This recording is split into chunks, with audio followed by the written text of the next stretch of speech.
Hello guys, welcome to my vlog. This is our tip number 4, no? So dun sa mga bagong referee lang, mas mainam na makuha nyo to dahil ulos violation muna tayo nakapokus. Ang pang-apat ay yung paano itawag yung 3 seconds, no?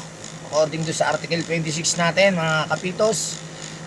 Tingnan natin yung status ng bola, no?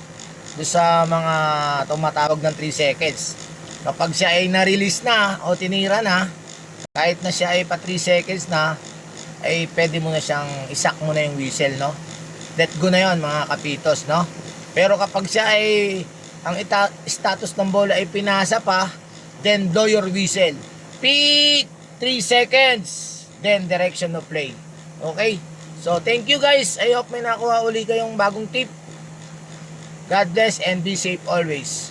Another trip, another tip. Bye-bye.